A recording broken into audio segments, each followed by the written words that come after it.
તો અમેરિકામાં ગેરકાયદેસર રહેતા 33 ગુજરાતીઓ પરત ભારત આવી રહ્યા છે। ત્યારે આ લોકોમાં 33 ગુજરાતીઓનો પણ સમાવેશ થયો છે। ત્યારે 33 પૈકી 5 લોકો પાટણના હોવાનું સામે આવ્યું।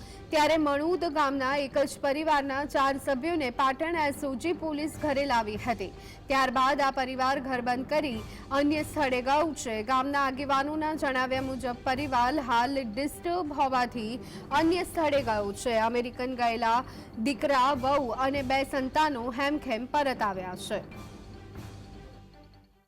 મીડિયા દ્વારા મેં જાણ્યું છે પરિવાર ઘરે આવી ગયો છે સુખરૂપે, પણ અહીંયા થોડો ડિસ્ટર્બ હોય પરિવાર, કારણ કે ગયો હોય રિટર્ન થયો હોય, મા બાપ પણ ડિસ્ટર્બ છે, એટલે એ અહીંયા હાજર નથી ઘરે, અને અત્યારે તાળો મારીને ક્યાં ગયા છે ખબર નહીં। પરિવાર ઘરે સુખરૂપ આવી ગયો છે।